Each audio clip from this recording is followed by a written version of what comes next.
আজিৰ অনুষ্ঠানটো মানে মই জুবিনদাৰ যেহেতু ভক্ত মানে খুব জুবিনদাৰ প্ৰতি মোৰ এটা খুব আন্তৰিকতা আছে, খুব এটা মই তেখেতক শ্ৰদ্ধা কৰোঁ।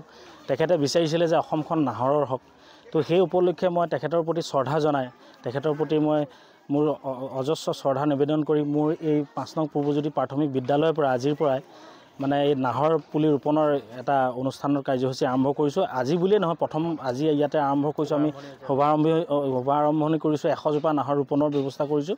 ইয়াৰ পাছত নিগমত যিমানবিলাক বিদ্যালয় আছে মোৰ গাঁৱত, মোৰ আপোন গাঁৱৰ পূৰ্বজ্যোতি প্ৰাথমিক বিদ্যালয়ৰ কেন্দ্ৰ কৰি আমাৰ যিমানখন প্ৰাথমিক হওক, ME হওক, হাইস্কুল যিমান আছে বা প্ৰতিটো নামঘৰতে মই বিগত সময়বিলাকত নাহৰ পুলি ৰোপণৰ ব্যৱস্থা কৰিম।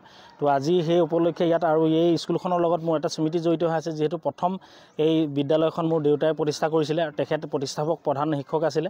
তো সেই স্মৃতিটো আগত ৰাখি মই ইয়াৰ পৰাই মানে নাহৰ কাৰ্যসূচী, নাহৰ অসম গঢ়াৰ যি জুবিনদাৰ সপোন আছিলে সেই সপোনক বাস্তৱিত কৰিবৰ কাৰণে আজি এই অনুষ্ঠানটো আয়োজন কৰিছোঁ। জুবিনদাৰ লগত স্মৃতি আছে, বহুত ভাল স্মৃতি আছে। মই যেতিয়া পূৰ্বজ্যোতি কৃষি পাম নিগমৰ পৰা গুৱাহাটীমুখী হৈছিলোঁ, তাতে বিভিন্ন সময়ত মই যিহেতু এতিয়ালৈকে বৰ্তমানলৈকে সংগীতৰ লগত জড়িত হৈ আছোঁ, তো তাতে প্ৰথম কাঞ্চনজংঘাৰ গীত মুকলি কৰিবৰ কাৰণে আমাক আমন্ত্ৰণ জনাইছিলে শ্ৰদ্ধাঞ্জলি কাননত। তাত তেখেতক প্ৰথম সংগ পাইছিলোঁ, সেইটো 2015-16 চনমানৰ কথা।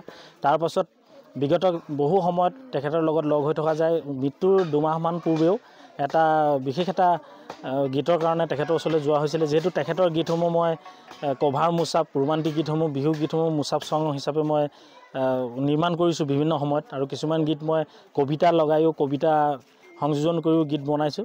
তেনেধৰণে এটা খুব এখন চিনেমাৰ এটা গীতৰ কাৰণে প্ৰায় অন্তৰংগ সন্ধ্যা প্ৰায় 9 মান বজাৰ পৰা 12 মান বজালৈকে কিছুমান কথা বতৰা পতা হৈছিলে। খুব এটা সুন্দৰ মুহূৰ্ত, এজন মহান ব্যক্তিক লগ পাইছিলোঁ। তো আছিলে বহুত স্মৃতি আছে তেওঁৰ লগত। তো সহজভাৱে মানি ল'ব পৰা নাই আমি যে জুবিনদা আমাৰ মাজত এতিয়া নাই, মোৰ যে অন্তৰে আজিলৈকে মানি ল'ব পৰা নাই। তো তেখেতৰ স্মৃতি জীয়াই ৰাখিবৰ কাৰণে এই পদক্ষেপ লৈছোঁ, আৰু লগতে অতি সোনকালে চৰকাৰলৈ এটা আহ্বান জনাইছোঁ, তেখেতৰ যাতে ন্যায় ব্যৱস্থাটো খুব পলম হৈছে, খুব সোনকালে ন্যায় পায়, যাতে আমাক ন্যায় লাগে। জুবিনদাৰ দুখী যি মৃত্যুৰ লগত যিকেইজন মানুহ জড়িত হৈ আছে, তেখেতলোকক যাতে খুব সোনকালে শাস্তি প্ৰদান কৰি তেখেতক ন্যায় দিব লাগে।